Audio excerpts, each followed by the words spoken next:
Good morning, Skepsis. Hello, Flash 15X. Good morning, good morning.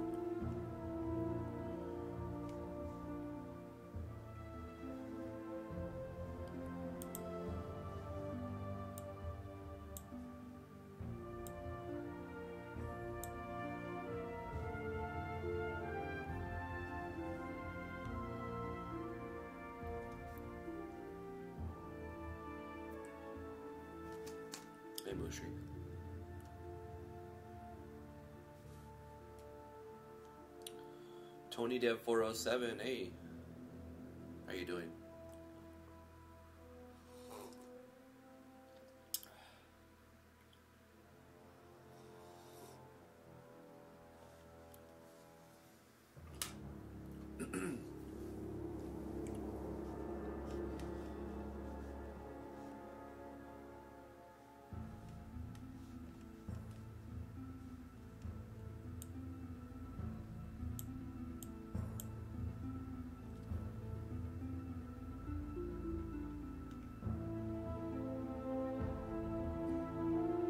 I'm doing okay.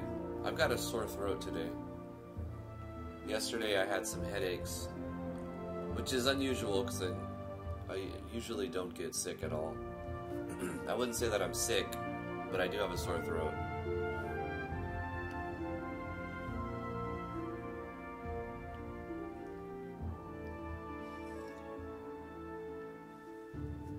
Fighting something, probably.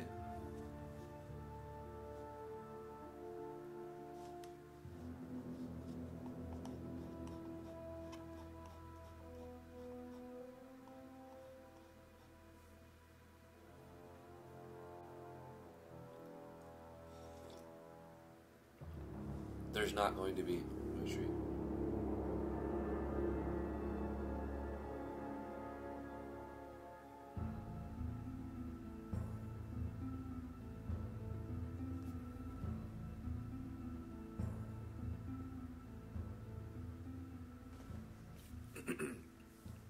Like, why would I put that in my game?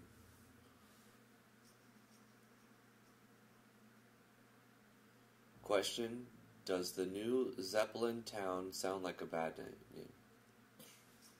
New Zeppelin town? Nah, it sounds great.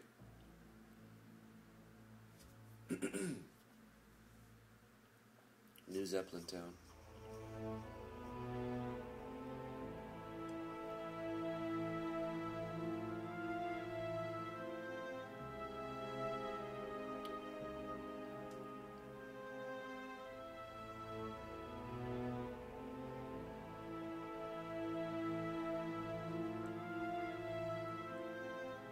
I don't know the setting of your game, but it also makes for a good, like, city. Like, New Zeppelin City.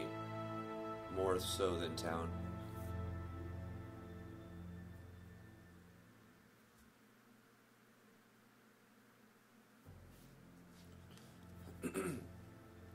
Today, I'm going to continue the work on the custom auction system.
It could still be called New Zeppelin City and just be like a small map.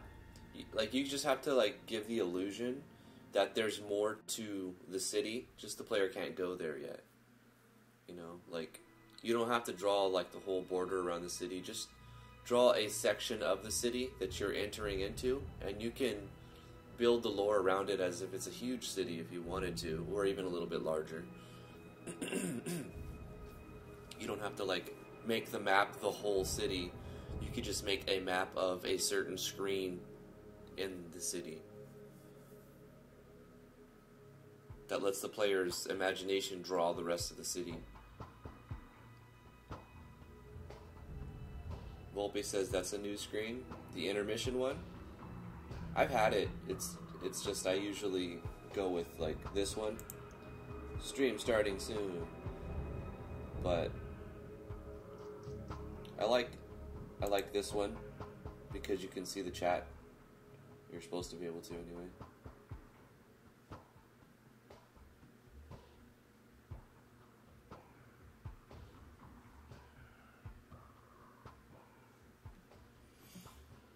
Today we're listening to Baldur's Gate 2, The Shadows of Amn, OST. It's kind of more cinematic than it is melodic. But I needed something different, so I was trying this today. Try something new tomorrow.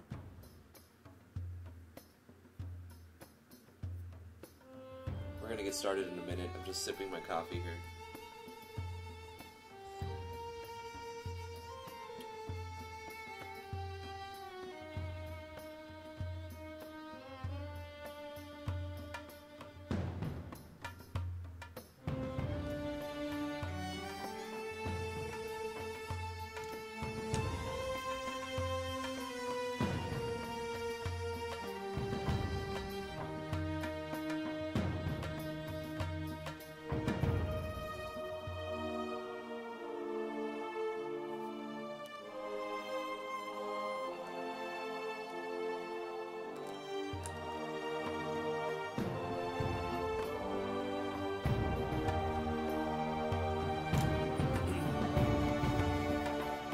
You have a feeling?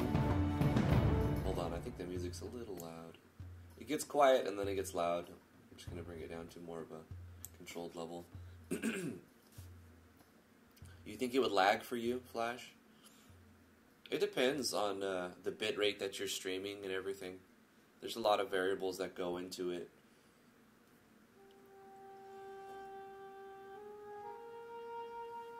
The act of streaming itself, like the upload part of it, shouldn't really slow your computer down at all. It's your bandwidth. But encoding it into a streamable format, that's taxing on the CPU. So playing an MV game while your CPU is, like, if it's being utilized highly, it could lag a little bit. MV can lag just without any strain, so it's touchy.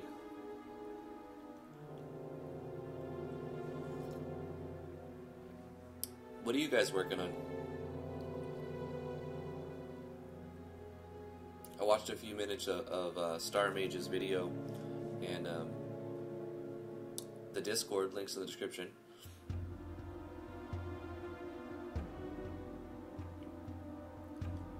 So if you're listening, Star Mage, congratulations on getting back to a position where you can do some game deving. That's cool.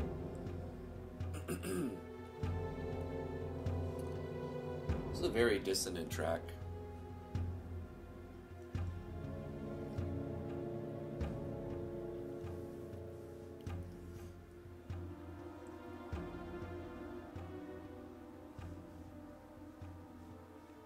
Anyway, let's get started with this sinister music. How's it going, everybody? I'm Drifty from Driftwood Gaming. We're going to be working in RPG Maker MV, working on a project called Natural Explorers. I'm going to try my best to talk about what I'm doing and answer questions in live chat. I'm feeling a little under the weather right now. I got a sore throat, so if you hear me go silent for a little bit, apologize for that. I'm just going to work with what I've got today. Luckily, this is pretty rare for me, so expect it to last too long either. Anyway, we're going to be working on our system we started designing yesterday, the custom auction system. I've tried to put in some comments into the event to kind of illustrate what I'm doing.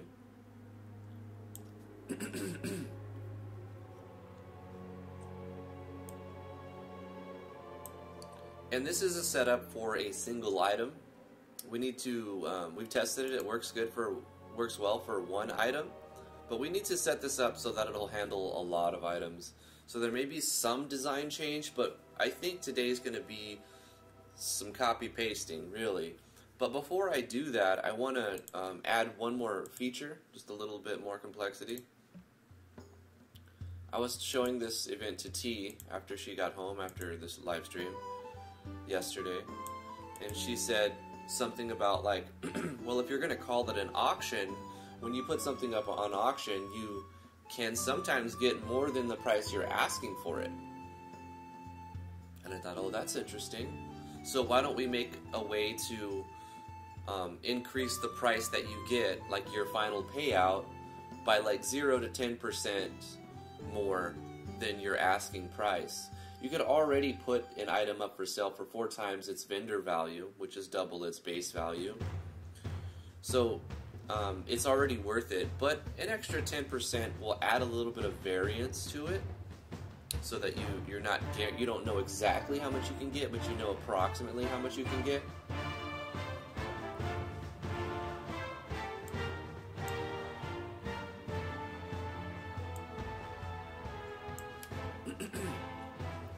So I'm going to try to do that. I've added in a comment here to discuss that. So that it's basically a reminder. So we're going to add a way to increase the payout by 0 to 10% of the asking price. And this is an auction after all. So there's several ways we can do this. I'm thinking we'll just make a variable and then multiply the final thing by that variable, giving it some value of the variable will be 1.01 to 1.10. That will give us a 1 to 10% increase.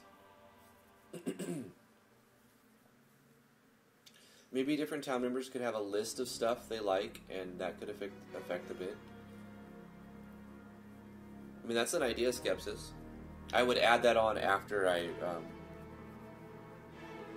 have this system set up. But I don't know if I want to do that, because it's already a little complex when you think about how much I'm going to have to copy paste, and each time I copy paste it'll be going through the event for that specific item, changing numbers for that specific item. So let's just get started on this right now. Let's read it. We're going to prompt the player to sell an item, and then the player selects an item, and then we run a conditional based on the item that was picked, and then we figure out how many of that item the player is selling. Then we check to see if the player has that many items, and then we're going to make sure that the price they pick is greater than 50% of the price, because if it's not, we'll let them know that they can vendor it on the else handlers down here for more money. We also check in here if the price is less than 200% of its base value, so the player's not asking too much. If they're asking too much, we let them know, hey, you might be asking too much for this. But if the price is valid,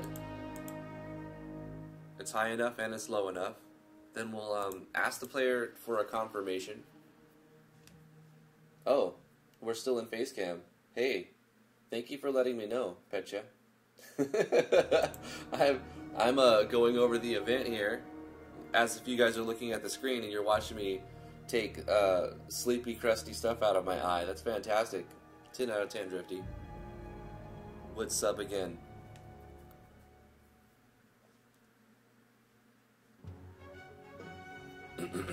You're a little late, Mushri. Petcha beat you to it.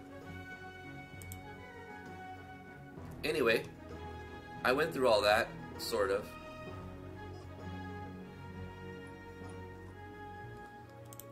So after we've checked to make sure it's a valid thing that they're selling, we ask the player for a confirmation because they can't undo it. It would take too much extra work when I get into copy pasting 100 items to undo all of that. I could do it. I know how to do it. I don't want to. So I want the auctions to be a final. You set it up. If it's a valid price, it's gonna be sold. It's just gonna take enough time.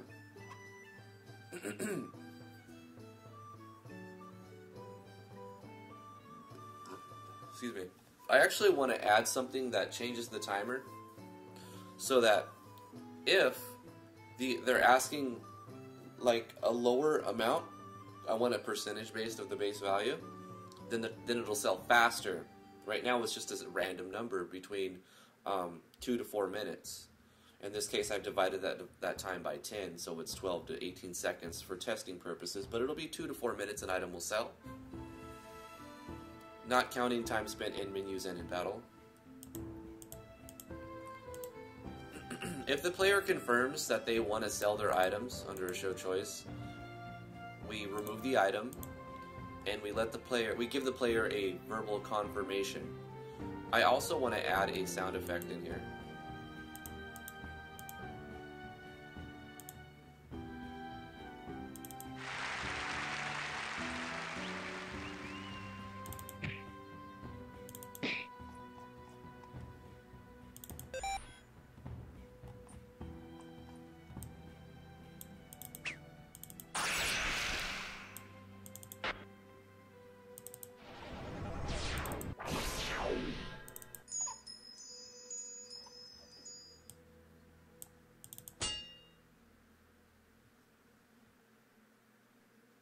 I'm thinking of making a sound effect. I want to make a sound effect of like a gavel hitting a piece of wood, like that. Like something like that. Okay, hold on. Let's see if I can get Audacity running without sounding like a robot. Let me pause this music just a second.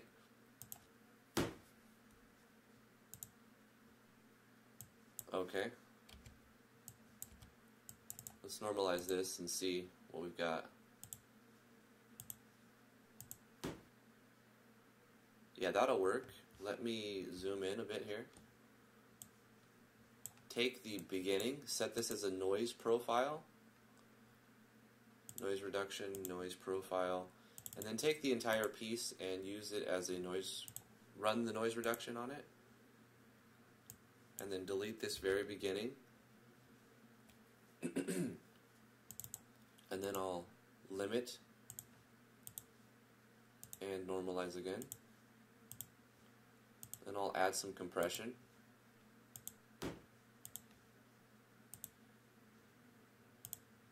Maybe an EQ of a bass boost. I like that.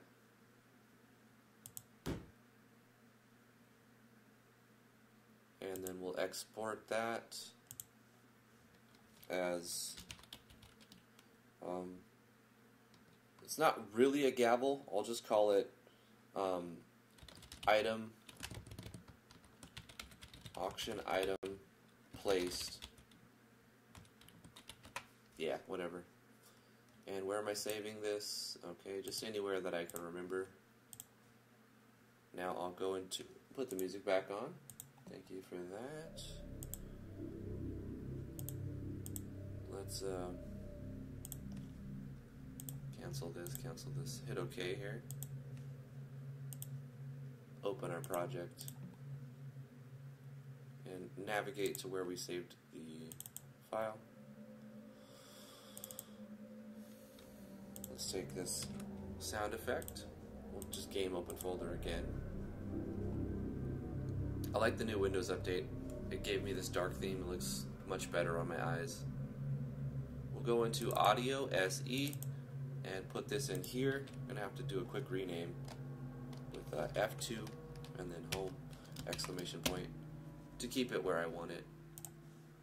Save the project and then reopen this event down where we are.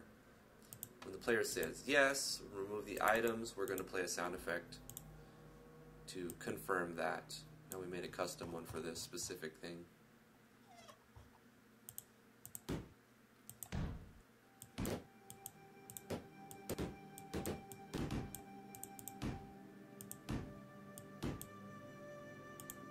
Okay, that'll work. And then we start the parallel process common event by controlling a switch, which also switches the page of this event.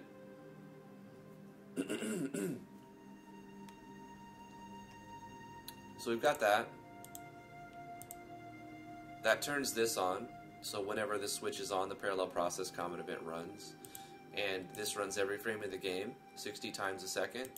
And it's going to add a random value between 1 and 2 every frame of the game. If the player is on map ID 3, which is this map, which we check with a different parallel process, then we're going to run a script that's checking the value of this timer, modulus 100. And whenever the modulus is 1, whenever we get a remainder of 1 by dividing 100 into it, it's going to pop up an icon balloon. This will give us approximately every 100 frames an icon, which is about 1.5 seconds, which is about how long the balloon icon pops up. We tested it yesterday. So, really happy about using modulus, because I never use modulus, and I finally found a use for it. So, yay me. Then it runs a conditional checking that timer. And we're using a new variable called item01 sold value, and we're manipulating that by setting its value to the sell price of the item, multiplying it by the quantity of the item that the player picked.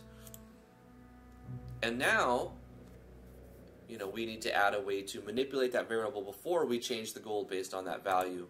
And then we show the gab text to let the player know, hey, you sold your thing for this amount, reset the timer, and turn off the switch so that it must be restarted again, placed another item, go through the entire event system to start over. So let's add another little mini part of this to manipulate item 1 sold value to add an additional 0 to 10%. How should we do this? Well, we can do this with a script call, I'm sure. First of all, I need to get some reference. Item 01 sold value is what we're going to be using, so we're going to manipulate that value. And that's game variables 114. So let's say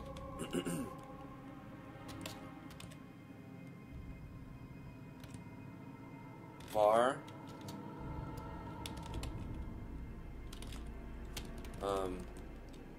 we'll just call it auction bonus is $game variables dot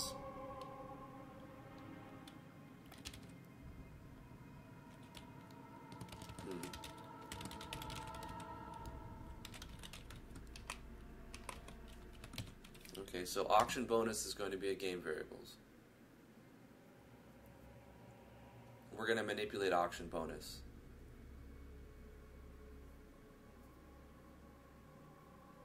So we'll just say auction bonus plus equals 1.0 math.random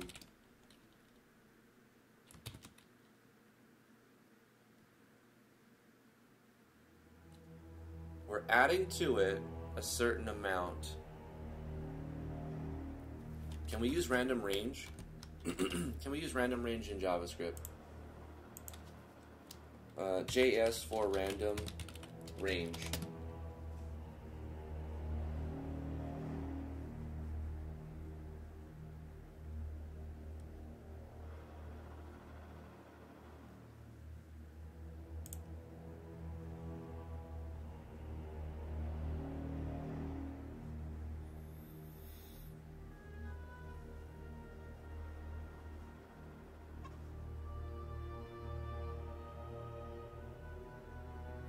Math.random does not provide cryptographically secure random numbers. Do not use them for anything related to security.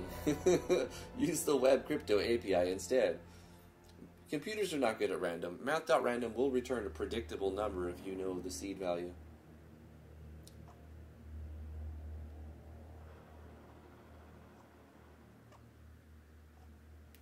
Okay, so there's a ton of different examples here. I mean, it's going to return 0 to 1. So we can use math.random.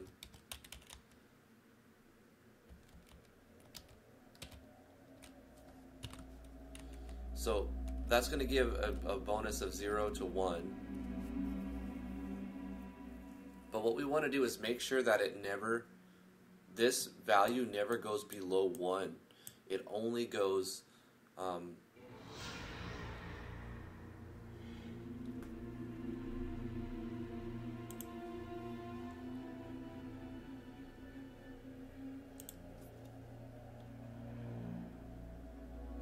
what if we change this to be math.random?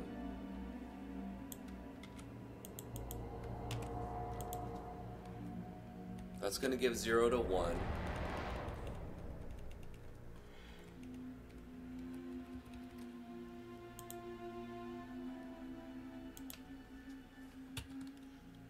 One plus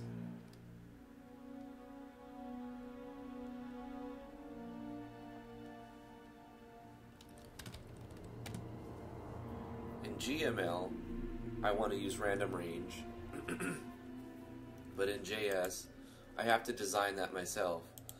So how do I get math.random to return from 0 to like from 0 to 0.1? Ooh, divided by 10, right? Math.random divided by 10.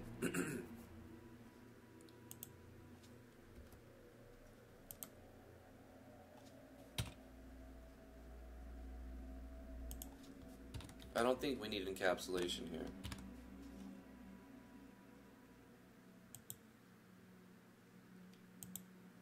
And then we can use set value here. 114.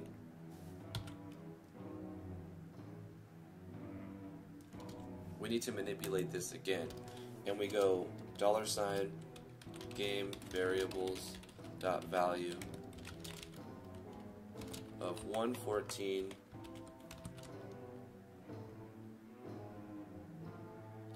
We can't like plus equals this, because that's sort of, we have to make that in a variable and then set it to that.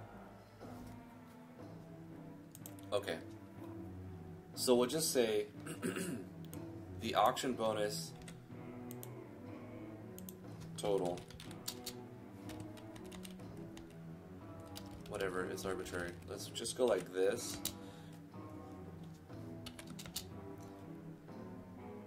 It's going to take, no, times.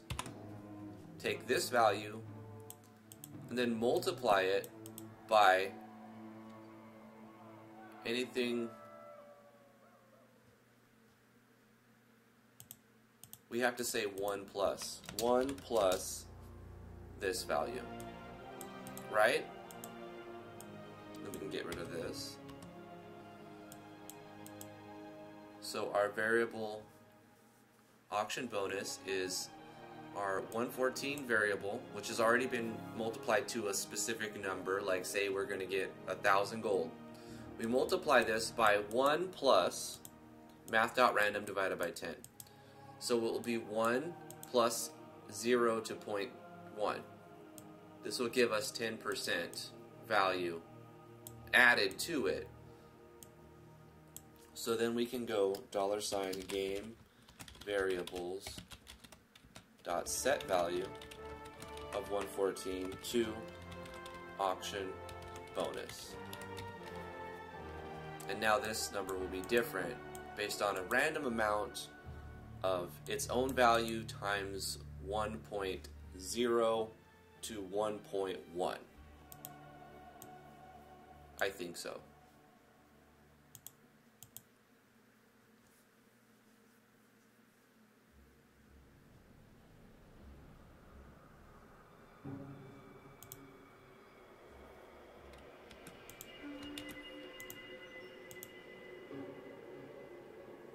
And since we've manipulated 114 again, we set it, we've multiplied it by something, we've multiplied it by something else. Then when we award this, we should get a random number. We should get its base value, its base return asking price. In example, if we tried to sell 10 pickaxes for 100 coins each, we'll get at least 1,000, but we may get up to 1,100. Let's test this to see if it's actually working as we predicted it's working.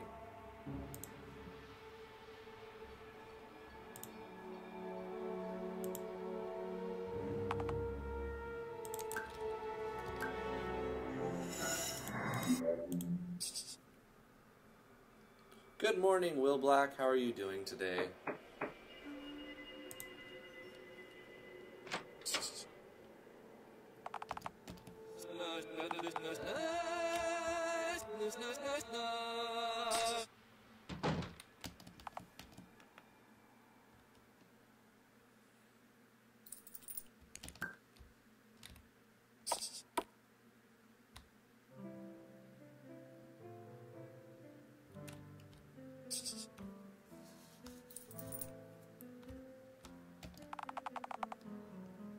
Would you like to place your items up for sale? Let's sell some stuff. We'll sell.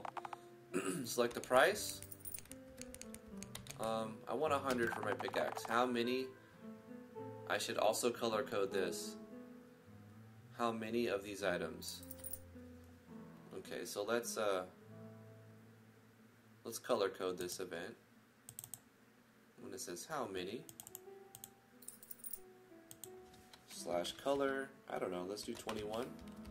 How many? What does that look like? Yellow? How many of these items are you placing up for sale? That's good enough.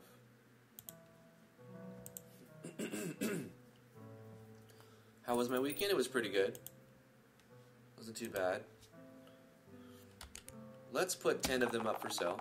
Are you sure you want to sell your pickaxe? Once an auction is placed, you can't remove it. Yeah, sell my items. You placed your 10 pickaxes up for sale with the asking price of 100 each. When the sale is made, you'll receive a notification. And then we have our balloon icon popping up.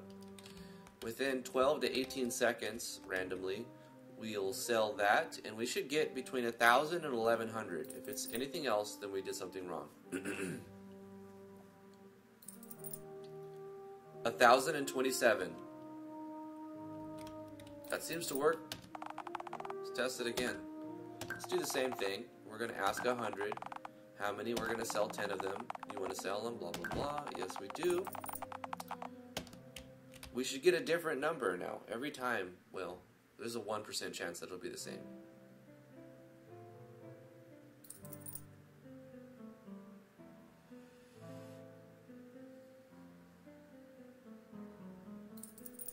$1,042.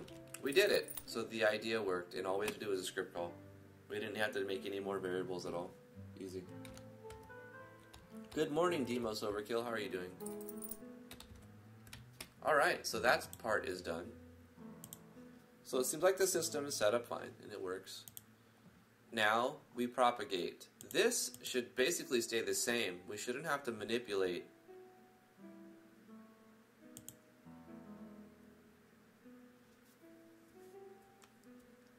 We do need another thing. We need a conditional that changes the balloon icon to the number of the item. So we'll need a balloon icon for each value of the variable that controls the selected item that we're selling. So what variable number are we using? Is 100. Okay, we're using variable 100 item selected.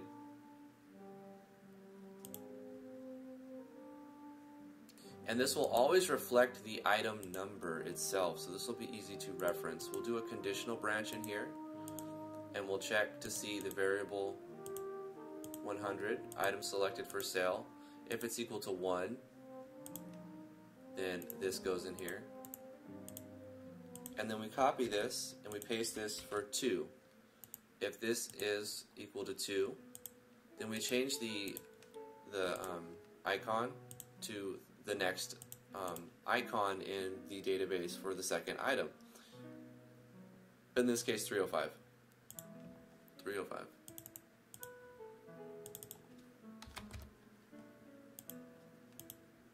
So you'll have 100 of these super small conditionals. They're not nested really. I mean, we got 1, 2, 3 of them. But it'll be, this is inside 2, this is also inside 2, the next one will be inside 2, so they won't be infinitely deep.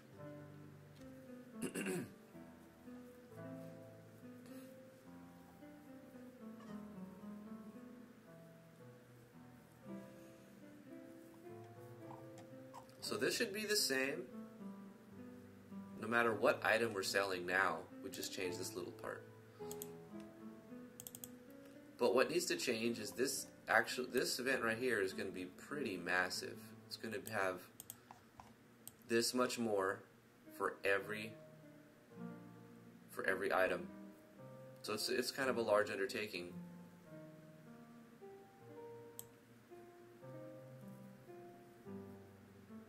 So I'm going to put a new comment right here and go like capital item 1.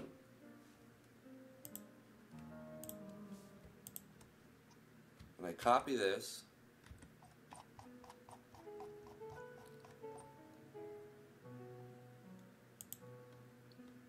And we paste it right here. Because it really needs to be, yeah, because the player's going to select an item. And then it's like a condition. Which one? Select item. After the item was selected, that's when you check for conditions. So all of this, which is handled, you know what I could do? All of these else handlers could be jump to. I could make, so I wouldn't have to copy these else handlers. But it's going to add more complexity to do that. It's easier for me to just copy paste it and change the numbers.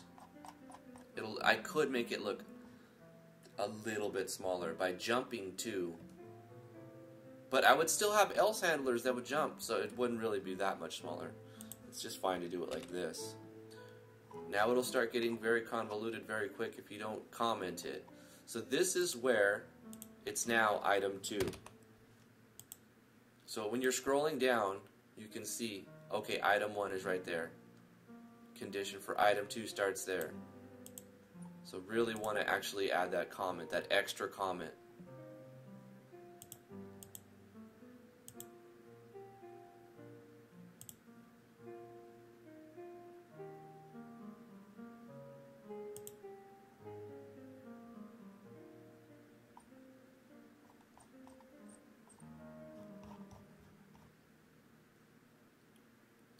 I'm just trying to debate, should I take the comments out of the other parts so that I'm not copy pasting as much and just look at the system at the beginning and then just kind of like paste the system, the code? I mean, do I need to copy paste the comments? Maybe. It might help. It'll be longer, but that's fine. So every instance of 1 we're changing with 2 pretty much when we're referring to the item itself. Please select the price for your item icon due. This is still item 1 select sell price because it's referring to the same system. So we don't need new variables at all. We just change the reference.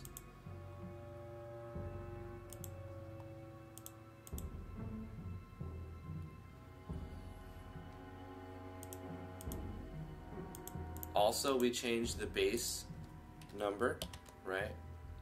The data items is changed here. So we don't have to change data items in this conditional and data items in this conditional. That's why we reference it with these variables, to make it easy to just change that number.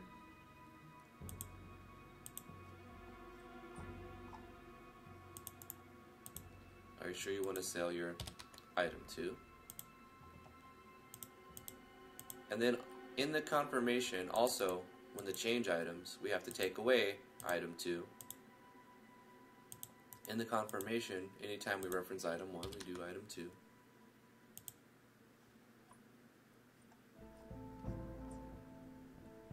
And for the else handlers, I didn't put any specifics as to the item, so I don't have to mess with them.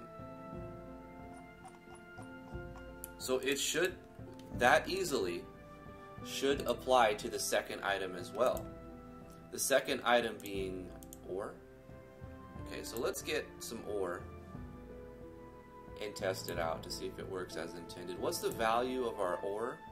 It's 50, the same as pickaxe, so that'll be easy to test.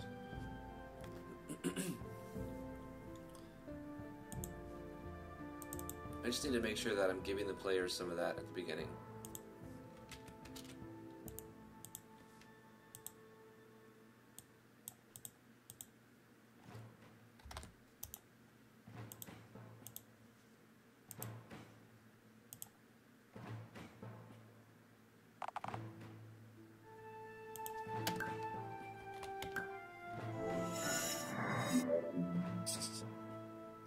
should have an IRS NPC to come after your money when you're doing too good. That's funny.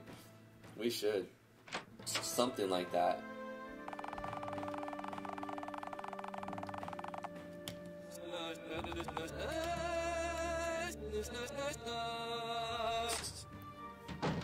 Just present the player with another challenge.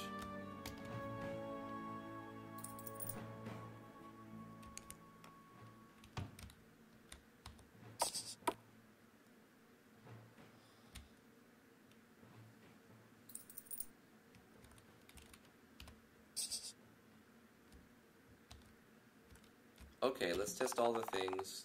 Let's put some stuff up for sale. I want to sell the ore. I'm going to ask 100. How many of these are you placing? I want to put 10 of them. Are you sure you want to sell it? Yes.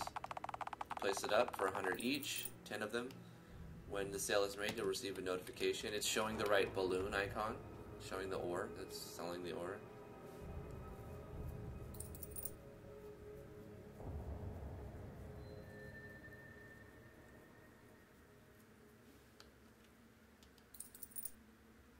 Ah, we forgot to update the gab window. That was the one more thing we forgot to do. Right. So we need this same conditional statement. If the item selected is this over here. Except we're not going to use the bubble in here. We're going to use these. Right. So this will grow with every item. A condition, a one-line conditional and a two-line conditional for every item.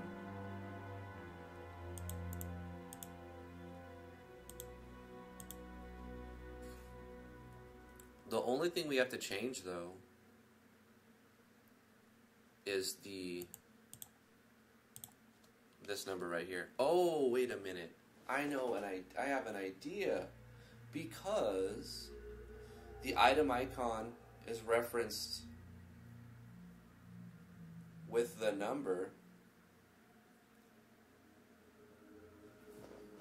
What if we change the inside of item icon to /variable 100?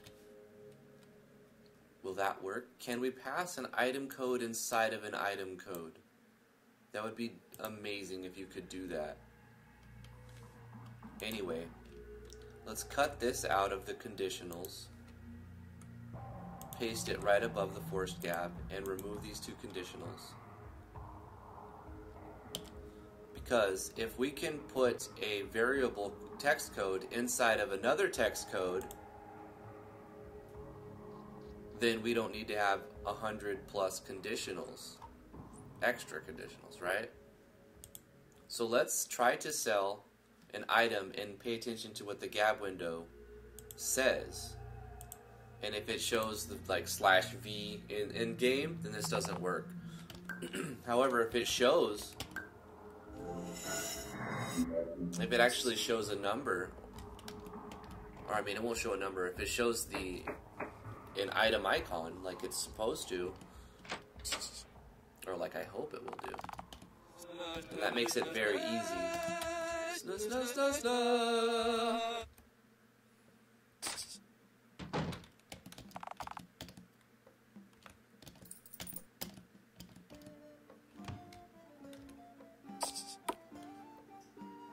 Has anyone played Way of the Samurai? Asked Petya.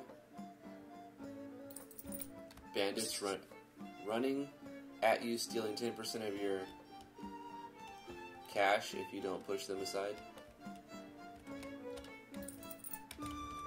Okay, let's try to sell 4. I'm gonna ask 100 for it, and I've got 10 of them. Or I've got more, but I'm selling 10.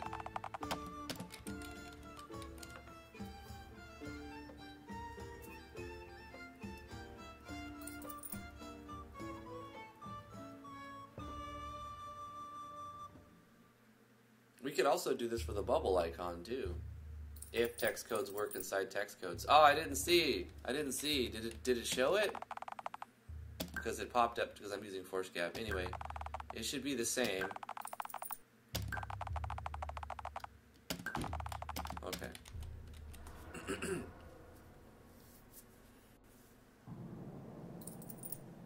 Now, if it shows the pickaxe icon or the gap window, oh my god. Come on. Yay! It works! Oh my god, that's genius. That's genius level. All I have to do is the same thing for... Does it work in plugin commands? Can I use text codes in plugin commands?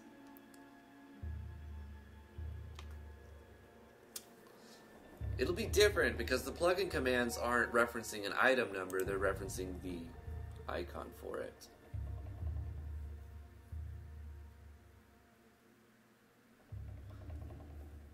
How do I reference the icon?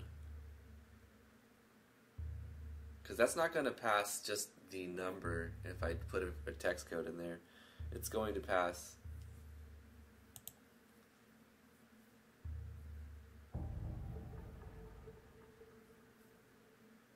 Isn't there a... hold on, let me see plugin help files. Message core.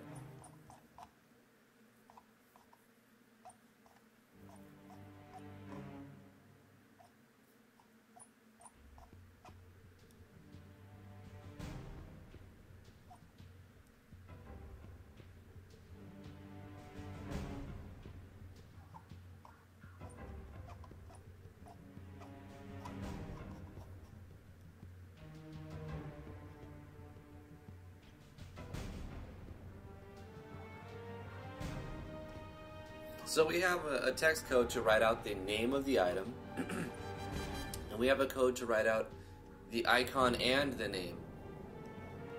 But we don't have a code for just the icon of an item. Because in that case, you would have to just use /icon. But I'm trying to make this so that I don't have to do that. I could just put in one line. It's going to work. It's going to work for one of the two conditionals, but not the other one. So I'll still need to do this for every item, which is fine. But this is going to be a final version for the gap window. The gap window will show the item icon depending on what we're using for variable 100, which is storing the number of the items. So this is going to work for 100 plus items, any infinite amount, right?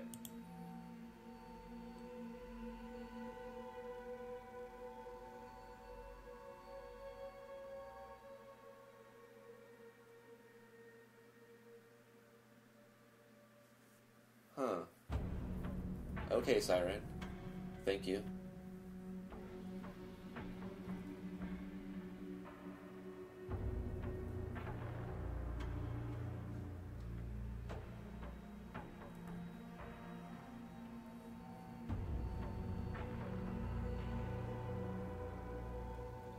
I'm trying to bring YouTube members to my Twitch.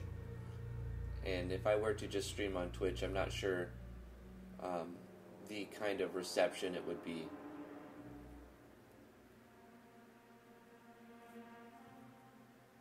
I think I'll have to do that eventually and then upload the stream the next day onto YouTube.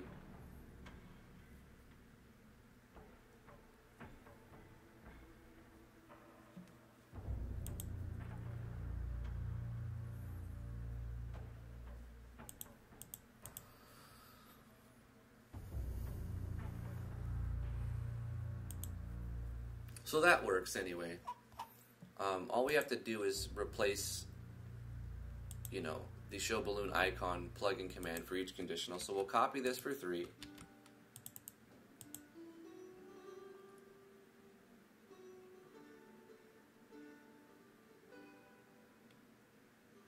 No, I appreciate that, man. Thanks.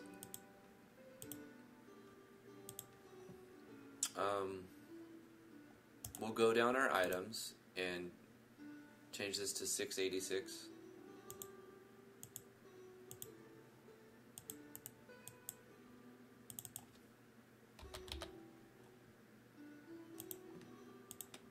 I kind of want to methodically just add all of these now. For 4, we change the icon to 655.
Mushi says, add a social worker named Sylvia who's black and has hair tied up in a bun that comes randomly to ruin your auction by buying it for only 1 coin. But it won't work in the system, you know. Like, how can she... You can't just go up to an auction and be like, 1 coin, I win! It doesn't work. They're gonna be like, no, you don't.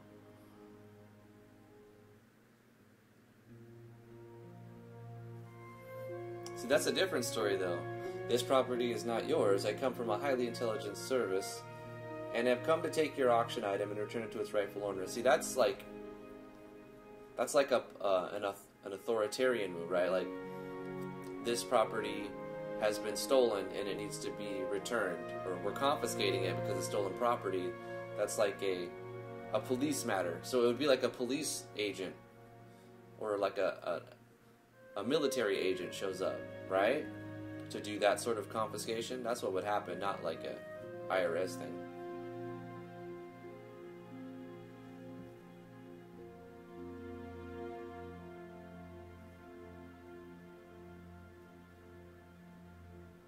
About the bandits, right? Yeah.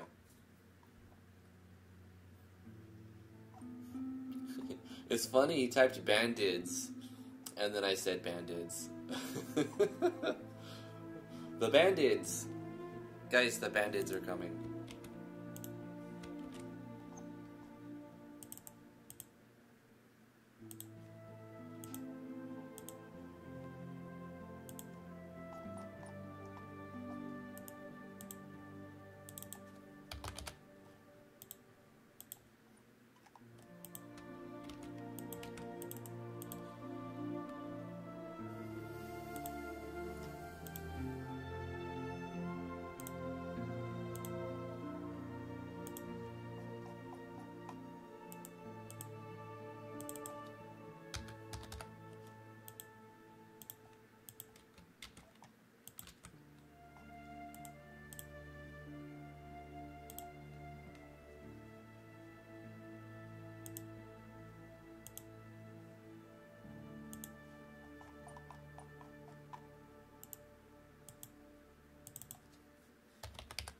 This is the painful part of eventing. When you concede to the fact that you're going to need 100 conditionals. When you can't find a better way. You know, that's the painful part. You're like, really? Really?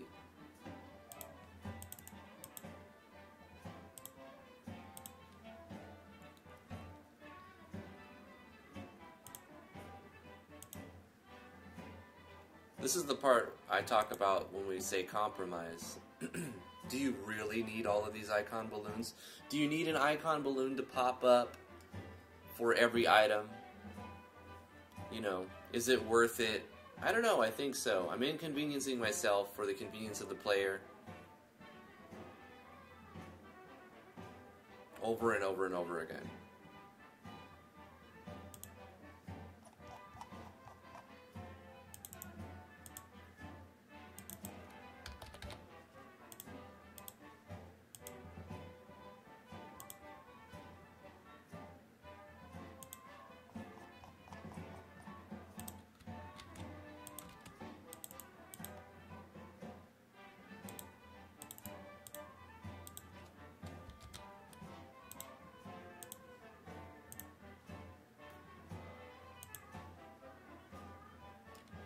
Granite doesn't have a description. This is a very expensive type of stone.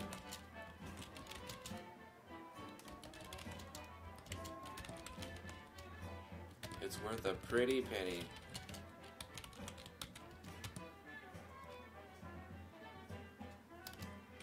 Used in crafting or can be sold.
A fourth of the way there.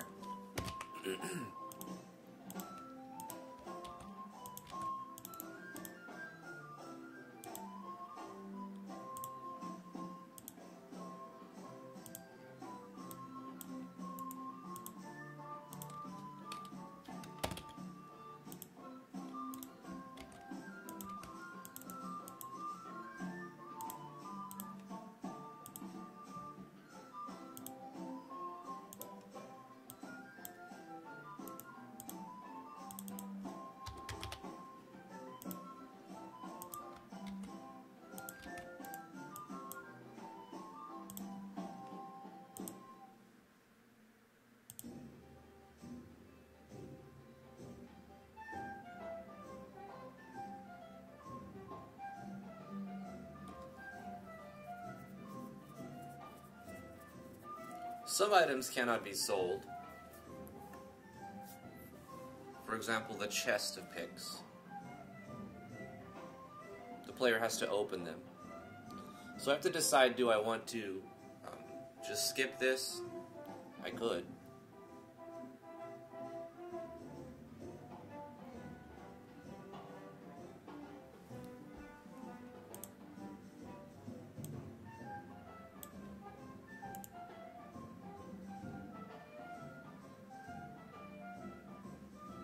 But what if I decide later on I want to let the player sell it?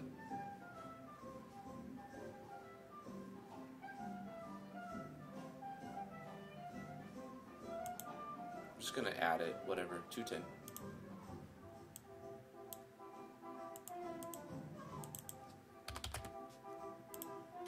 Having it right there and not being able to like use that is fine.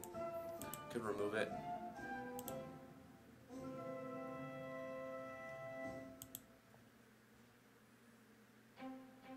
The consistency of having every number would bother me if there's missing a number. I guess that was an oversight. I should have moved that down. I don't want to change the entire, all of the chests that use that. Yeah, that's fine. I'm gonna leave it. A minor thing.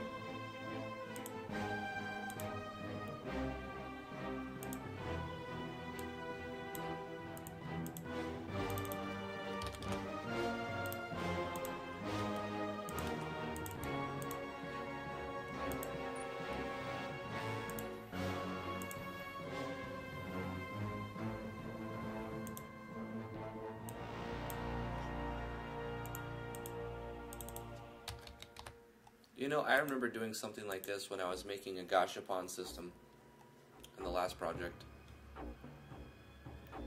You can randomly get 380 something different items depending on luck. It's 3 different rolls. You roll for a tier, you roll for like a star value, and you roll for the item.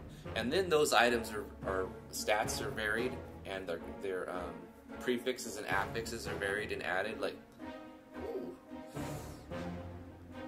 it was overboard, but it was pretty cool. It was a real gashapon system, except it didn't exploit people's real life money. It just exploited their time in the game.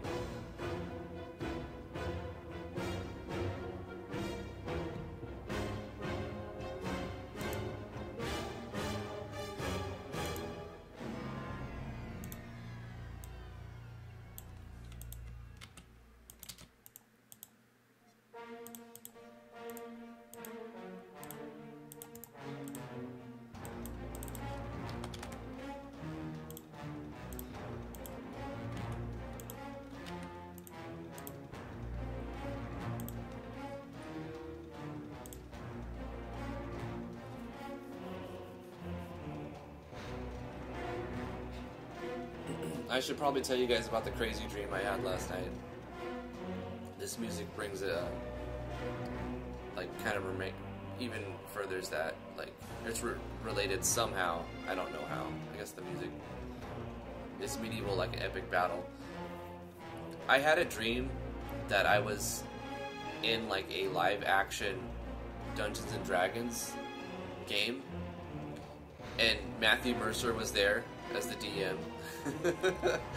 And like I started this, like I can remember some of the setting. It was like a dark night, and I had like some like scale mail armor or something on, and I started in this giant treasure chamber, and there was just like tens of thousands of gold coins, and I just wake up in this giant treasure chamber. Pretty awesome, actually. And so I'm stuffing my bags with gold, and I'm like, there's no way I can carry all this. This gold is heavy. I'm going to take whatever 1,000 amount I can carry. And probably, I don't know where I was going. It was a dream. But as I was leaving, there was like this staircase, and I had to descend a staircase. And as I got to the bottom, there were, I don't know what kind of creatures. They had wings, and then I had like this ability to like throw tornadoes and cast spells. So I must have been like a wizard, but I was wearing scale mail, so it didn't like, I don't know. What kind of wizard that can throw like wind tornadoes wears scale mail? So it didn't even make sense in my dream. but I was like charging a spell to like throw all these like winged creatures away from me so that I could a battle mage. So I was wearing scale mail and I was casting spells, and I had all this treasure on me, and I was trying to get back to town or something. And this whole time, Matthew Mercer's voice, or you know, his face is like right there describing everything that's happening. It was a pretty awesome dream. It was a pretty awesome dream. But that didn't work. My wind spell didn't work. I remember like finishing it or like casting it, but it didn't work. Like it fizzled or something. It like seemingly had no effect. What else happened? I can't remember. I should have wrote it down, because when you wake up, I forget stuff very quickly. But I'll sit there for a second thinking, what did I just dream about? That was so weird. And then I'll try to recollect what happened and reconstruct it, like, actively, before I say anything to anybody, before I look out the window, before I do anything. Because if I do, I completely lose everything. So I sat there for a minute thinking about, like, the dream. And obviously a lot more happened in my dream that I don't remember, but it was pretty crazy. Drifty should now build a treasury that shows gold and can be looted. And have winged creatures attack you. I need to make a battle mage that casts wind magic that does nothing. He's gonna be a worthless battle mage that just steals loot. It'll be like a multi-class battle mage slash thief, so the stats are terrible and every spell fizzles. Sounds like an awesome character.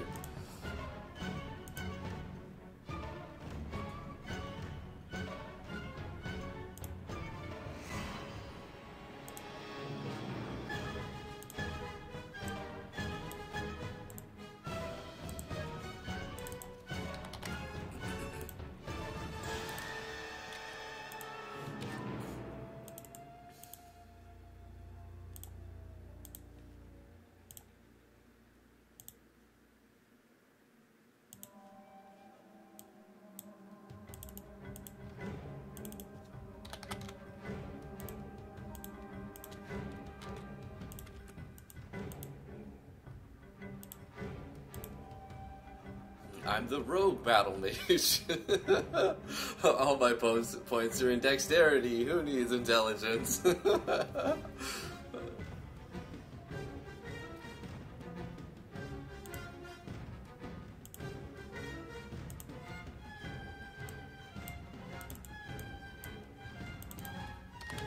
Get like 9 in.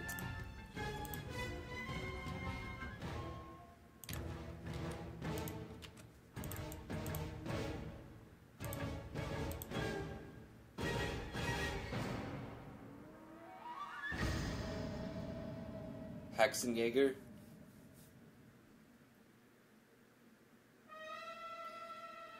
Maybe Sylvia was intercepting the spell because she wasn't added yet. That's gotta be it, Mercer.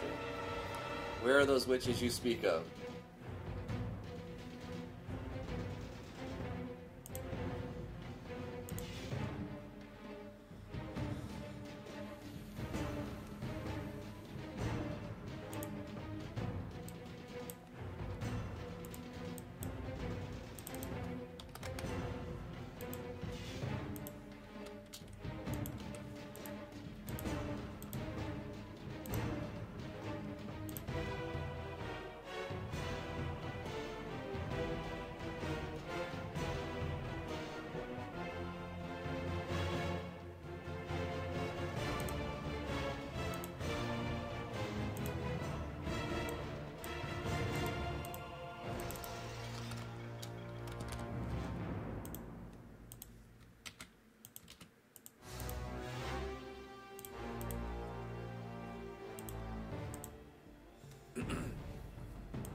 don't know why I compulsively hit apply so much.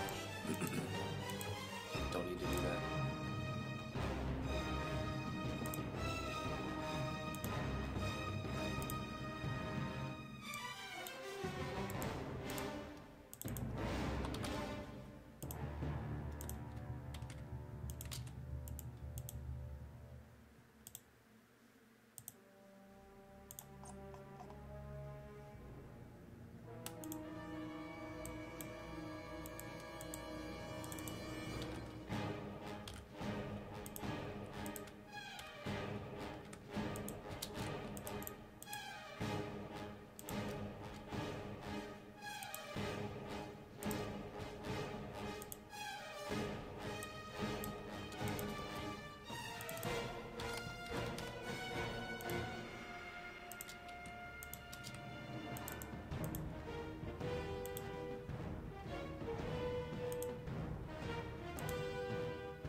Battle Mage can be your rival from another village.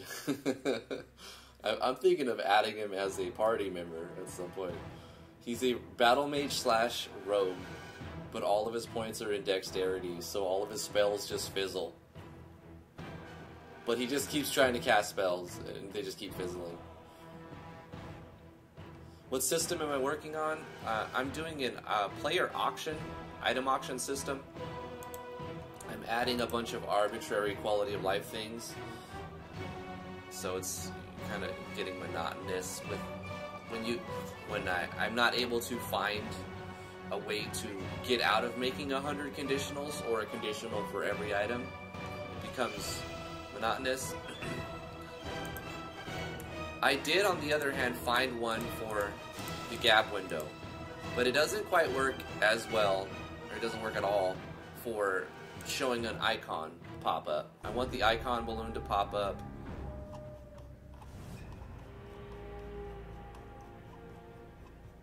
You know, a different icon for every item. And referencing that, I can't use show icon balloon /II/V.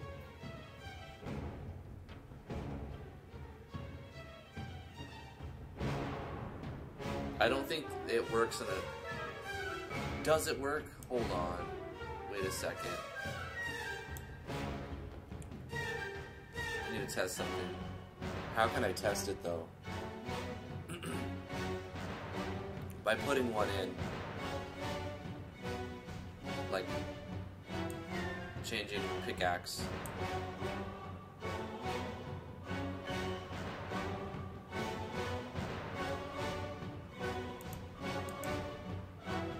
Like, okay, so for a pickaxe, which is, this is 216, can I use /variable? I'm using a number. I have to pass it in a number. The number that's stored in variable 100.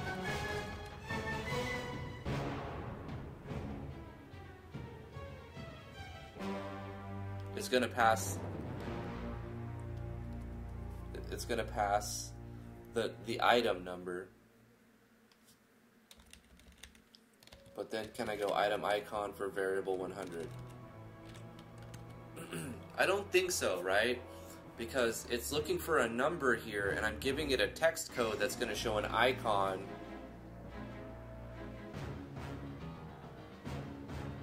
Like, that's not going to work right, right? So let's test that on pickaxe.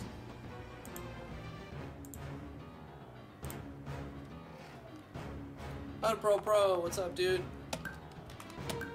How you doing? How's your day going?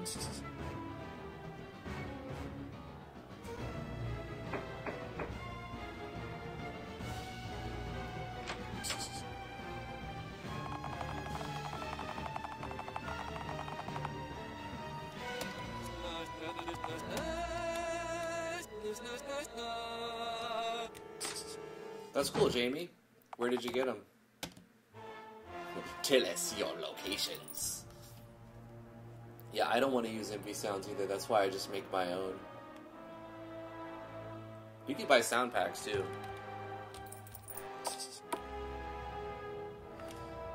Great, actually got 2 days off, but the chef asked if I can come in today from 4 to 8, and I said, heck yeah. How about that? It's nice, man. Audio blocks.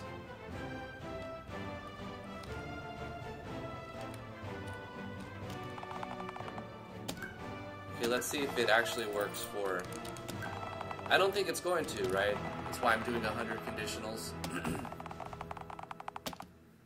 So it'll... I mean, the system works fine, but the notification that'll happen in 12 to 18 seconds after placing it, it's going to show like some weird text code instead of the actual icon that I want it to. I want it to... Oh no, wait. It's for the bubble. The text code will work fine. The text code works fine. Pickaxe is sold, right? But you can see that it's not popping up the bubble. It's not doing the balloon icon, right? At all. Let's sell for 100, 10 of these. Herp-de-doop. Dop-de-deep. So it's ignoring the plugin command. You see no text bubble. Not text, but you see no bubble icon pop up at all because it's not working. It's not giving it a valid command. It's looking for a number here, not an icon. But I'm trying to make it use the icon for each item, and this will be different depending on what item we're selling, right? I forgot what it was. I think it was 217, was it? Item 1? 216.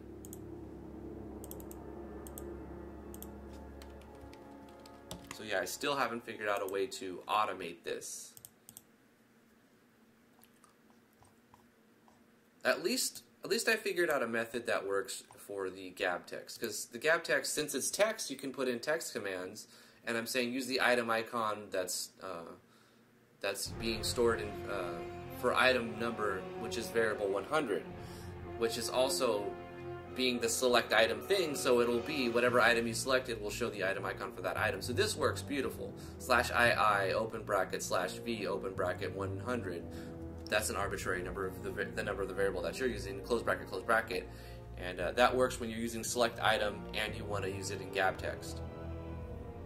So I don't have to do 100, a conditional for every item in the system right here because of that little bit of code. But I do for the bubbles, for the balloon icons. I remember doing this for the balloon icons. Audio manager.play.se name dank volume 100.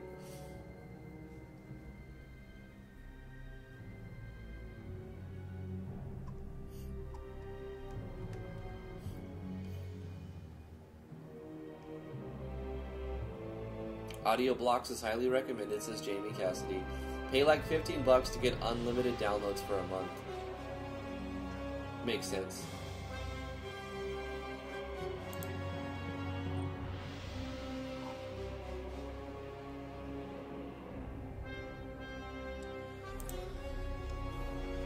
I would like to get at least this system set up so that I can copy, I can finish copy pasting the system for each item inside the actual event, not just the common event. This is more of a QOL touch here.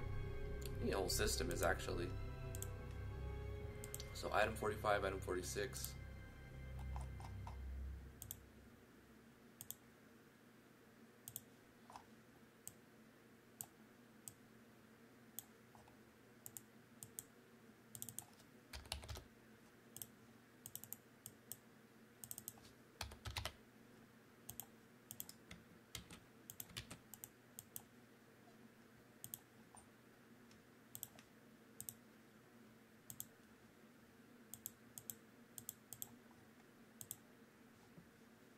You know what I need to do is change the seed icon, because the carrot seed is using the same icon as fresh carrots. But I do like that. You know what? It's fine, because the carrot seeds are stored as hidden item type, so I'll use the same icon.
$258 is the same as, or I'm sorry, 48 is the same as 49.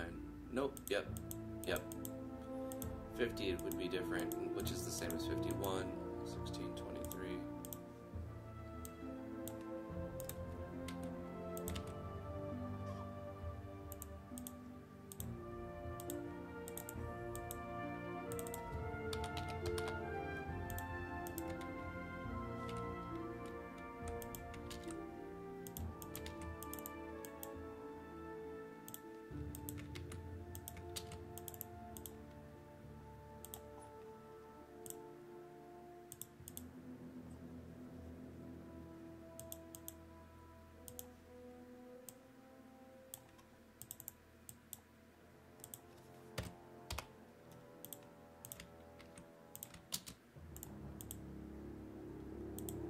Over halfway done with this part.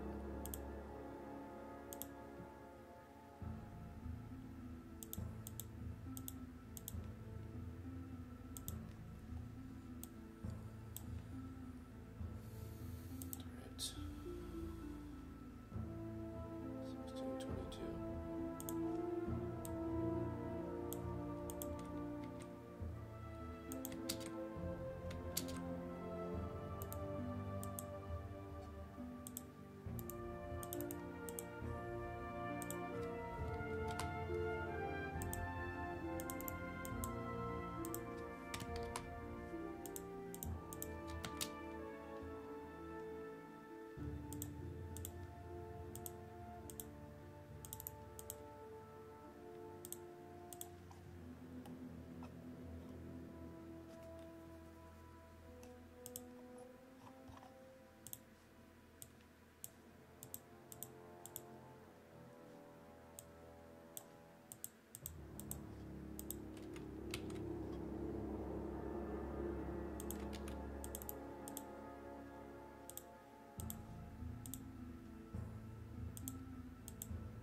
Wait, I'm getting confused here. My numbers are off somewhere. Okay, let's go back to 52 and 53. Are they the same? 52. 53 are not the same. 50 and 51 are the same. 52 is different. 1623 for 50 and 51. 1623.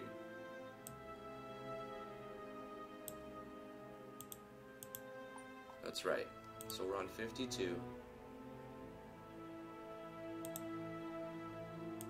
1621. 53 is 1622.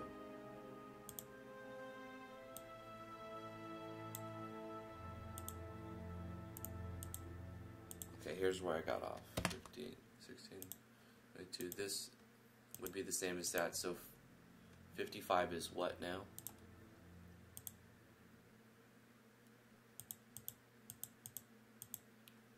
$55 is $323.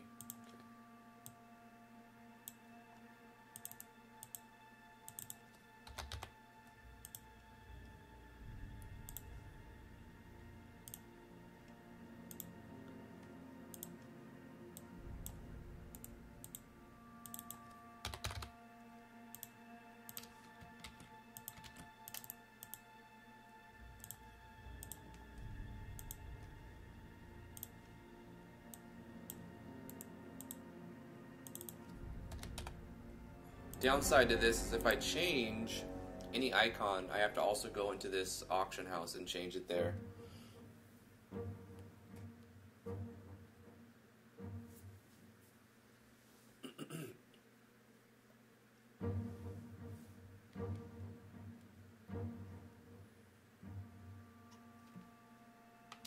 Yeah, CC0 is great. It's just like, yeah, just use it. Like, I made it, I don't care who uses it. I don't even care if I'm associated with it.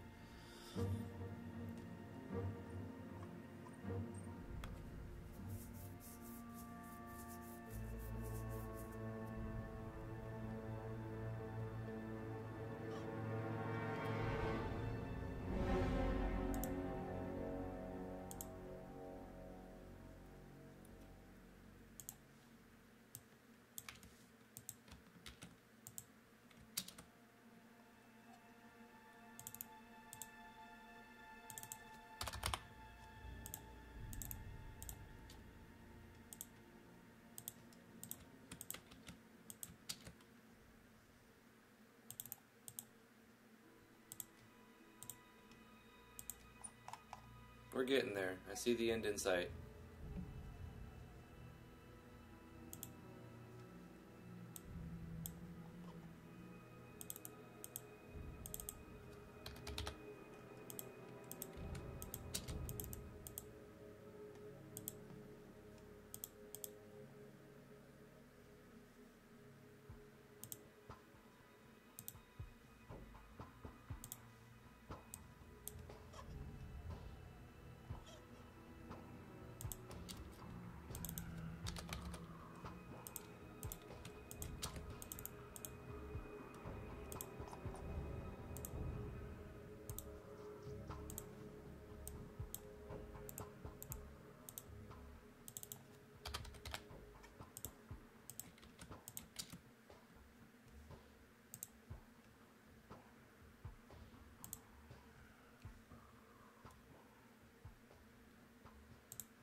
god, we did it, guys.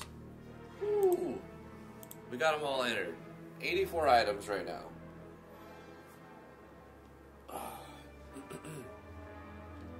Okay, that's good. 84 sellable items entered.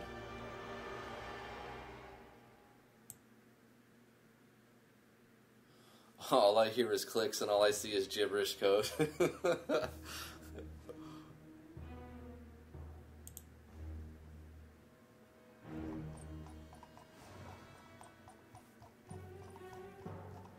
This is the setup for having a different balloon play, the appropriate balloon icon play, depending on what item you're selling.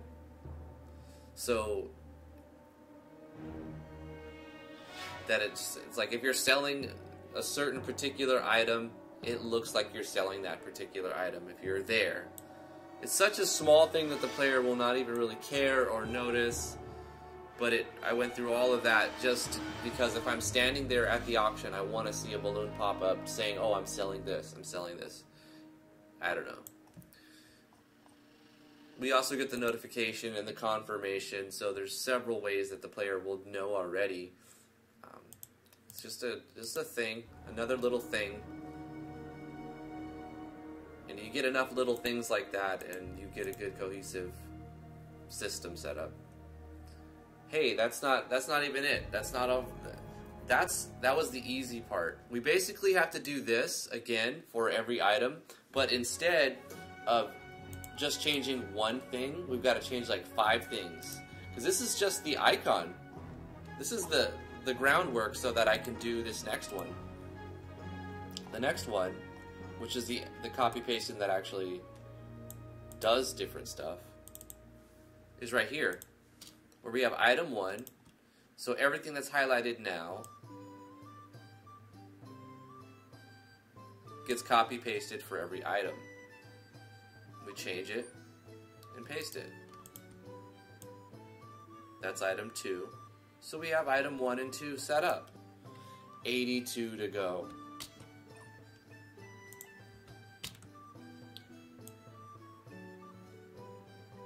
This part has a lot more room for error, for sure. That's why I'm commenting as much as I can. Item 3. So everything before this is item 2. And item 1. So this is item 1, item 2, item 3. And now we change all the instances of item icon from 2 to 3, and we change the variable that is being selected to 3. So let's count. We changed the comment. Oh, I got a whiteboard yesterday. I went shopping. And it goes on the wall. So I've got a whiteboard here for stuff like this. So I'll make a little section where I need to change. This will take me a few days, probably, or at least another day. We're going to change the comment. We have to check off our list. The comment, the item, select, variable. What else are we changing here? Text box. So I'll just write text box. Then, what else is it? Nothing there. This stays the same. Oh, the data item script. So we'll say data items.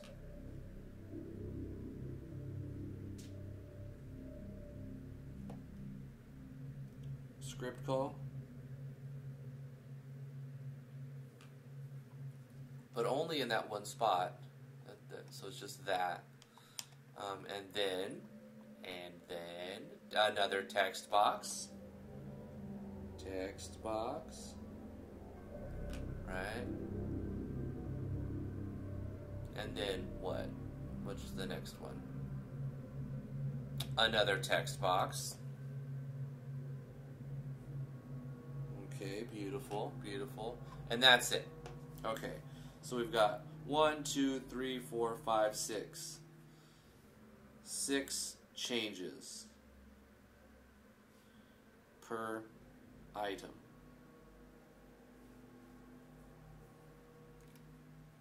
And they've got magnets. That's great. So, we have to change... Ouch! That's pretty sharp. So we have to change... Wait, I can do this. We have to change... There it is. We have to change a comment, the item select variable, the text box, the data item script call, another text box, and another text box. So 6 changes per item. And we've done our prototype, and we've done our propagation.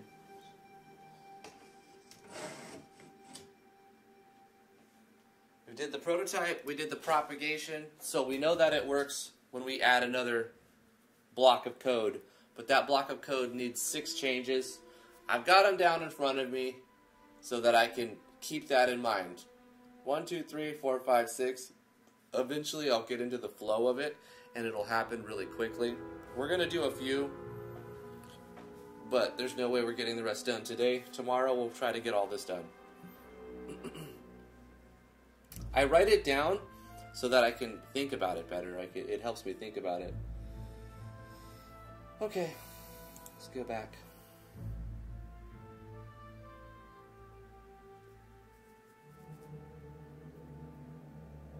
Developer works 9 months on Act 1 player, plays through it in 5 minutes.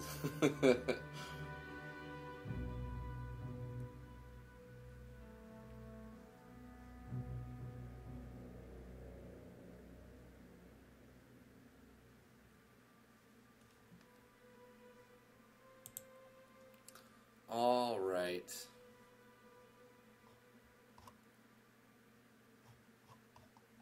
Item 3. Comment changed. Item select variable changed. Text box changed.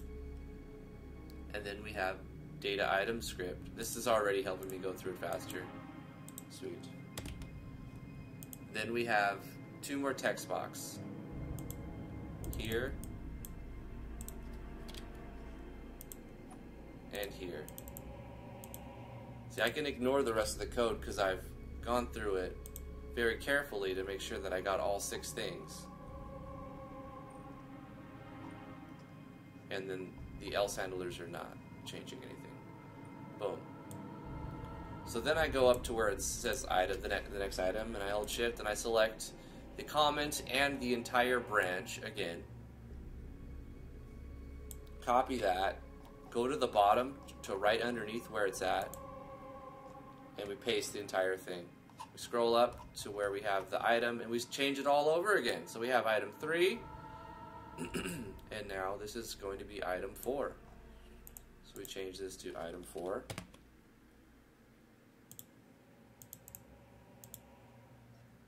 Comment, conditional, item select variable, which is actually a conditional. I should write conditional.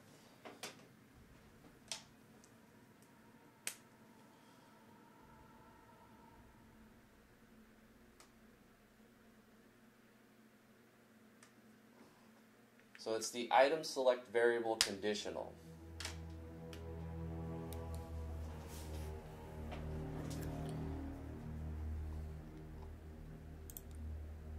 What's next? A text box. It's this one.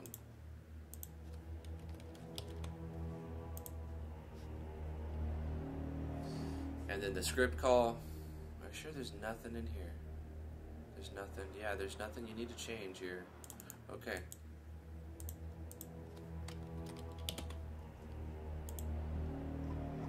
Eventually, when I have faith in my own methods, this will save me a lot of time. And then 2 text boxes.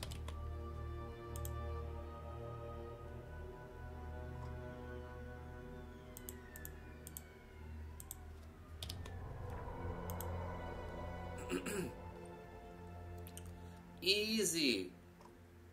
Easy. Okay, we scroll back up. Select those two, copy them, go to where they end, paste it underneath. Scroll up and change the 6 things. Item 5. The item select variable condition to 5. A text box to 5. A script call to 5.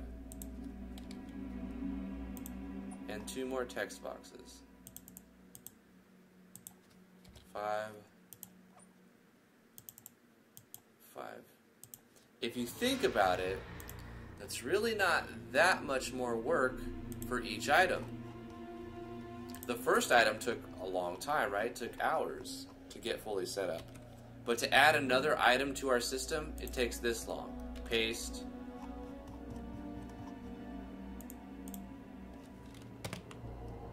Change that. Change that. Change this.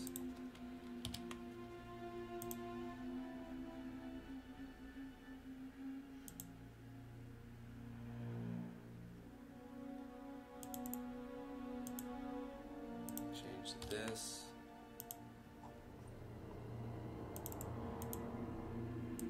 Change this. And change that. And there you go. Item 6 added. So from hours of the first item to maybe a minute at the slowest, like 30 seconds for each item. So we need to do this 80 times. We're still looking at like take half an hour probably to do.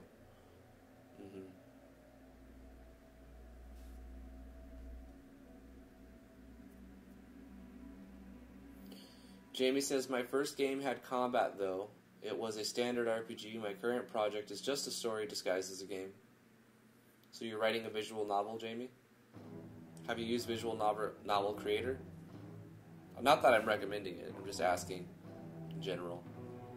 I think MV works great for visual novels.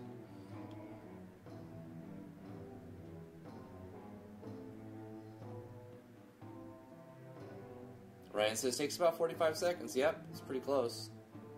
30 if I rush through it, and then a minute if I'm like second guessing. I really like the 4 main characters you created. Cool. You gotta like your own characters. You either have to love them or hate them, because hate is also a form of love in a certain way. That's really weird to say, kind of. It's like, if you have feelings for something, it's better than like if you can invoke, let me just rephrase this. If you can have the player, if you can get the player to invoke feelings over your characters, even if they hate that character, then you've done a good job. You need to get the player to feel something over that character. You need to make them either love that character or hate that character. You don't want them in the middle, like, that's a whatever character. That's the worst that can happen. It's like, it's a wishy-washy character, like, oh yeah, that character's okay. It's like, I love that character or I hate that character. They're both valuable. It's like in pro wrestling, right? And you know, pro wrestling. You have the baby faces and you have heels. You have the people that you cheer for, and then you have the people that you love to boo. You need them both, right? You need the good guys and the bad guys. And it doesn't work without both of them. And it's the same thing when designing characters for your game. You need to have those guys or girls that are like, you root for them. You want the player to be like, oh, I hope this works out for this character or whatever. And then you also want the people who are like, this bastard, what did this, you know, that's great. If you can invoke those feelings about your characters, even if you can make the player hate that character, then you've done a fantastic job.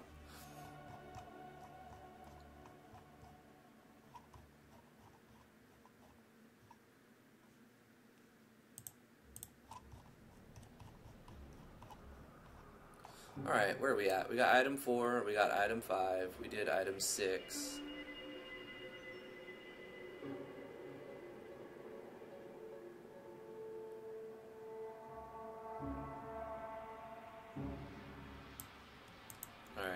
Copy item 6. Paste it. Change this to 7. Change this to 7.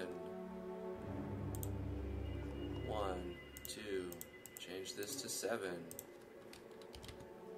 3. Script call. Change this to 7. 4. And then we have 2 texts for 5 and 6. 5 and 6 changes. Okay. Nice. And copy 7. Paste it here. And make our 1, 2, 3, 4, 5, 6 changes. This will be item number 8. Item number 8.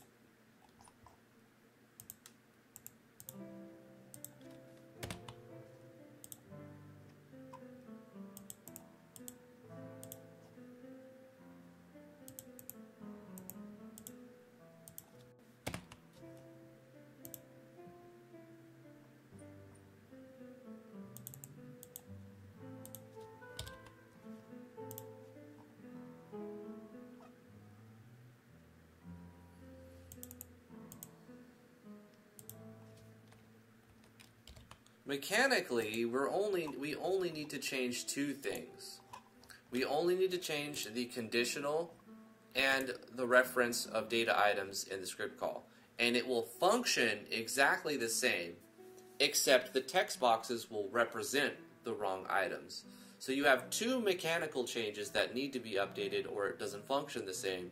And then you have 4 other things that could be skipped and the game won't break, or it'll just like show either the wrong item or the comment will illustrate. So there's 1 of them which makes it easier on the dev, and there's 2 that function mechanically, and there's 3 that give quality of life for the player. They can see in the text box references to the item that they're talking about. So 3 quality of life for the player, 1 quality of life for the dev, and 2 mechanical changes that change the function. Or the argument being passed into the function more accurately.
Why don't I make videos anymore? I make videos, Cubed. Since I've been live streaming 5 times a week, sometimes 6 times a week, I haven't put together like isolated tutorials. However, I do plan to make this custom vendor system an isolated tutorial. So I'm going to edit together a video showing how to do this in a tutorial, which I'll post sometime the next month or whatever. I do plan to make a lot more videos. There's a lot of real life news that we're going to... the channel will change, will continue to evolve and continue to change, and we'll have different formats. I won't be doing this live stream schedule forever. As long as I'm able to, I'll do it. When things change, then, you know, it'll change, and I think that's a natural process for any channel to change the structure of their format and the format of their content, and by tomorrow, after Driftwood Gaming, what do you mean by tomorrow? This game project is a tutorial for all that watch. Yeah, the live streams have a lot of mini tutorials built in. Plus, you have the ability to speak with me directly, so that you can get personalized feedback on more specific, particular questions. And also, you get a small audience of people who can also rebuttal what I say, or confirm what I say, or just give you feedback that I don't give. So it's kind of cool. Also, if you would like to join the Discord, links in the description below. There's hundreds of people who do the same thing. And there's a lot of talented people there. I feel very blessed to have a really good base.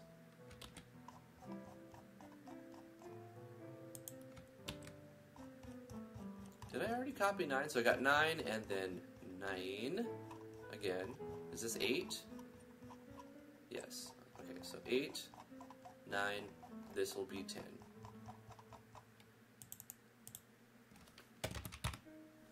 Item 10.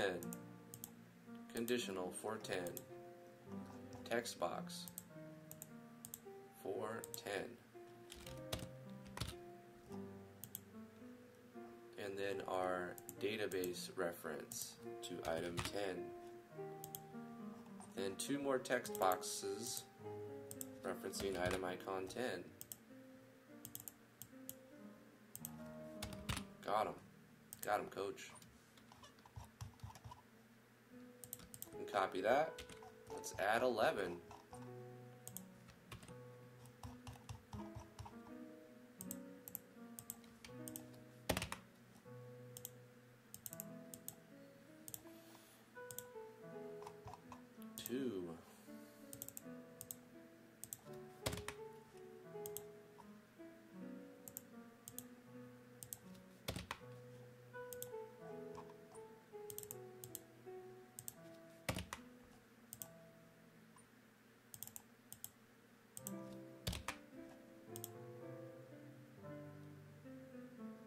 Oh, one more change I forgot. Oh gosh. There is a one change where I have to deduct items that I forgot. Nobody caught that, huh? All of these events need to be gone through again. It's a small thing, but it's a thing. Where we have change item, where we're taking the items from the player, that needs to be changed. I gotta update this. So the first one is pickaxe, the second one is ore, but then it goes so forth and so on. So that, where we deduct the item, is actually at what point in this little structure that I wrote. This is after, so it's right before the last text box. So you have text box, change item, edit change items, and then text box. So I can erase this last little text box on my little notepad, my text, and then I could say edit change items, and then text box. So let's erase this 6 and put a 7. Hey, that's my lucky number. 7 changes per entry, per item. So let's update the changes in those change items up to the point to where we're at now, so we can create it, we can do it methodically henceforth. So we got pickaxe for 1, number 2 we've got ore, number 3, which is, we don't have to remember which one is what, because when we go in here, we can just go to change items and go to 3, it's right there, you know. Now we're on item 4, we edit this to change to item 4, go down here to 5, edit this to item 5, edit this to item 6.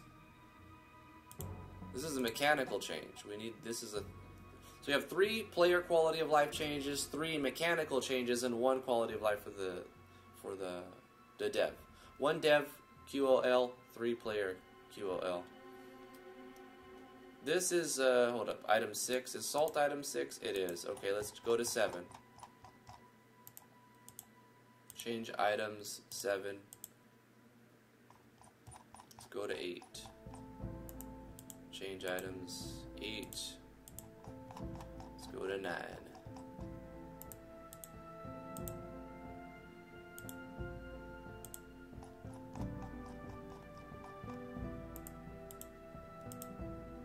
I'm glad I caught that. I'm sure I would have caught it eventually, like, even if we were running it. I'm like, how come it's la-da-da-da-da?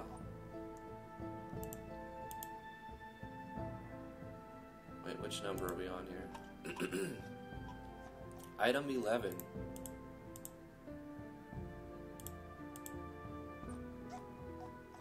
And that's where we left off. Okay. Guys, that's where I'm going to end the live stream for today. Thank you so much for coming to the live stream. We have got up to item number 11. We have 84 items currently that the player could throw in this system. So that leaves us with 73 more items to add. We'll do that tomorrow. I think we'll be able to tackle that. If you'd like to support what I do, I have a Patreon page, patreon.com/driftwoodgaming. All support is appreciated. If you would like to donate, there's links below. If you want to follow me on twitter.com/driftwoodgaming, that's appreciated. Please follow me on twitch.tv/driftwoodgaming. That would be really helpful. I'm trying to move my live stream content to there, and my video content will be uploaded the next day onto YouTube eventually. Yeah. driftwoodgaming.com/games if you want to play my latest games. They're actually not really that recent. They're from over a year ago, maybe 2 years ago. Free-to-play games. Yeah, I mean, come hang out on the Discord. Guys, I gotta go. Thank you so much for coming to the live stream. I stream 10 a.m. to noon Eastern Standard Time, Monday through Friday. Sometimes on the weekend. Schedules will change eventually. I mean, but it's been this way for a few months now. It might stay that way for another few more months. Just stay, I'll keep you up to date in Discord, so the link's in the description below for all of the relevant things that I mentioned here. Subscribe to me on YouTube if you're not already, that would be appreciated. And like this video if you're watching live or not live. If you can't catch the live streams and you watch the videos, leave a comment if you have a question or come hang out in the Discord. We'll see you guys. Thank you so much for coming. Mwah. Please recommend what music you like to hear in the Discord. We'll see you guys tomorrow. Bye-bye.